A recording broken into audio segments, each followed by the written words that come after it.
രാമരാജ്യം വരട്ടെ. രാമചന്ദ്രൻ്റെ പൂജയുടെ അന്ന്, അതായത് 22 ജനുവരി, അന്ന് പബ്ലിക് ഹോളിഡേ ആണ്. സെൻട്രൽ ഗവൺമെൻറ് അവധി കൊടുത്തു.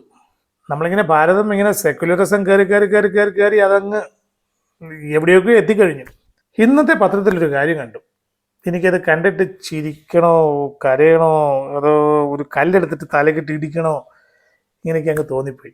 എന്താണെന്നോ, ഈ മുഹൂർത്തം 22-ാം തീയതി 11:45 മുതൽ 12:15 അല്ലെ 12:30 വരെയുള്ള ആ മുഹൂർത്തത്തിൽ പലർക്കും കുട്ടികൾ ഉണ്ടാവണം, അവരുടെ കുട്ടി ആ സമയത്ത് ജനിക്കണമെന്ന്. 8 മാസം മുതൽ 9 മാസം വരെ വളർച്ചയെത്തിയ ആ കുഞ്ഞുങ്ങൾക്കൊക്കെ ആ ഒരു സമയത്തായിരിക്കണം ജനനമെന്ന് ആയിരക്കണക്കിന് മാതാപിതാക്കൾ ആഗ്രഹിക്കാൻ തുടങ്ങിയിരിക്കുന്നു. അവരൊക്കെ ഹോസ്പിറ്റലുകളിൽ റൂം ബുക്ക് ചെയ്ത് കഴിഞ്ഞിരിക്കും. പല ഹോസ്പിറ്റലിലും ചെന്നിട്ട് പറയുകയാണ്, എനിക്ക് ഈ സമയത്ത് എൻ്റെ കുഞ്ഞിന് ജനനം വേണം. जनवरी के लिए ड्यू है, डॉक्टर बता रही थी, आपने भी रिक्वेस्ट करी है कि 22 जनवरी को ही, तो ऐसा क्यों चाहे? फैमिली में सबको वो है कि मतलब उस दिन आए तो अच्छा होगा, जब ऑपरेशन सही होना है तो फैमिली चाह रही है आपकी फैमिली भी साथ नहीं है, मैं बात करूंगा। आप लोग क्यों चाह रहे हैं कि 22 जनवरी को ही? क्योंकि हमारे पूजनीय आराध्य है भगवान राम, भगवान श्री राम को हम लोग बहुत मानते हैं और हमारे आराध्य हैं, हमारी फैमिली में सब उनकी पूजा करते हैं।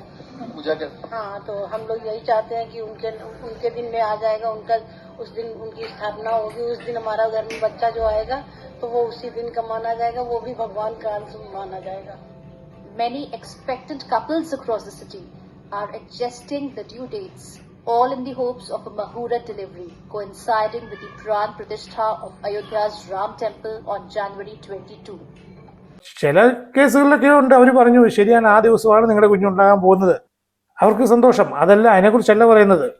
1 മാസമൊക്കെ പ്രീമച്യൂറായിട്ട് കുഞ്ഞിനെ അങ്ങ് എടുത്തു തരാനാണ് പറയുന്നത്. സി സെക്ഷൻ അല്ലെ സിസേറിയൻ ചെയ്ത് എനിക്ക് എൻ്റെ കുഞ്ഞിനെ 1 മാസം മുമ്പേ ഇങ്ങെടുത്തു, അല്ലെ 10 ദിവസം മുമ്പ് ഇങ്ങെടുത്തു, എനിക്ക് ആ കുഞ്ഞിനെ വേണം, എനിക്ക് ആ സമയത്ത് തന്നെ എൻ്റെ കുഞ്ഞ് ജനിക്കണം, എങ്കിലേ അവൻ വലിയൊരാളാവത്തുള്ളൂ. ഇങ്ങനെയുണ്ടോ മണ്ടന്മാരും? ആശുപത്രിക്കാർക്കായാലും നല്ല കോളായി.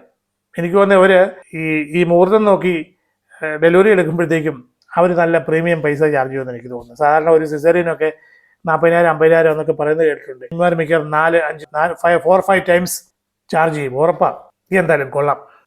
ഗ്രാജുവേറ്റ്സ്, പോസ്റ്റ് ഗ്രാജുവേറ്റ്സ്, എന്തിൽ സയൻസിൽ, ഇവരൊക്കെയാണ് ഇന്ന് ഈ കുഞ്ഞുങ്ങളെ ഇങ്ങനെ നേരത്തെ ഇങ്ങോട്ട് തരണം എന്ന് പറഞ്ഞ് റിക്വസ്റ്റ് കൊടുത്തിരിക്കുന്നത്. ഞാനിത് പത്രത്തിൽ കണ്ട് പല പേരൻസും ഇങ്ങനെ ചെയ്യുന്നു എന്നറിഞ്ഞുകൊണ്ട് എനിക്കറിയാവുന്ന പല ഹോസ്പിറ്റൽ ഓണേഴ്സ് ഉണ്ട്, ഡോക്ടേഴ്സ്. കാരണം എൻ്റെ പ്രൊഫഷൻ എന്ന് പറയുന്നത് ഈ ഹോസ്പിറ്റലുമായിട്ട് ബന്ധപ്പെട്ടതാണ്. അവിടെ ഒരുപാട് നല്ല ഡോക്ടേഴ്സിനെ പരിചയമുണ്ട്. അവരോട് ചോദിച്ചപ്പോൾ അവർ പറഞ്ഞ് കഥ കേട്ട് കഴിഞ്ഞപ്പോൾ എനിക്ക് കുറേ കൂടെ അങ്ങ് ഞെട്ടലായിപ്പോയി. അത് ഞെട്ടലെന്നല്ല പറയണ്ടേ, വേറെ എന്തെങ്കിലുമൊക്കെ, എനിക്കറിയില്ല ആ വികാരം എന്താണ്. അവരെ പറയുന്നത് ഇത് ഇന്നലെ വരെയൊക്കെ ഈ ഒരു റിക്വസ്റ്റ് കുറവായിരുന്നു, പക്ഷെ ഇന്ന് ഈ പത്രത്തിൽ കണ്ടപ്പോൾ ഉണ്ടല്ലോ അതിൻ്റെ എണ്ണം കൂടി. ഇതുമായിട്ട് ബന്ധപ്പെട്ട കോളുകളുടെ എണ്ണം കൂടി. ഈ ഗർഭിണികൾ അവരുടെ ഭർത്താവോ അല്ലെ അമ്മയോ അവരുടെ വീട്ടുകാരോ അവരെയും കൂട്ടി ഹോസ്പിറ്റലിലേക്ക് ഇങ്ങനെ വന്നിരിക്കുകയാണ് നേരത്തെ റൂം ബുക്ക് ചെയ്യാൻ വേണ്ടി. ഞങ്ങൾക്ക് റൂം ബുക്ക് ചെയ്യണം, ഞങ്ങൾക്ക് ആ ദിവസം തന്നെ വേണം.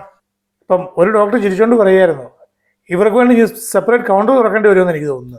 എന്തെല്ലാം കേൾക്കണം, എന്തെല്ലാം കാണണം ഭഗവാൻ എന്നിങ്ങനെ ചില അമ്മൂമാരൊക്കെ പറഞ്ഞ് കേട്ടിട്ടുണ്ട്. ഞാനിപ്പോൾ അത് പറയേണ്ടി വന്നിരിക്കുകയാണ്. ഭഗവാനെ, ഞാൻ ശ്രീരാമനോട് തന്നെ അപേക്ഷിക്കുക, ഇവർക്കൊക്കെ ഒന്ന് നല്ല ബുദ്ധി പറഞ്ഞു കൊടുക്കുക പ്ലീസ്.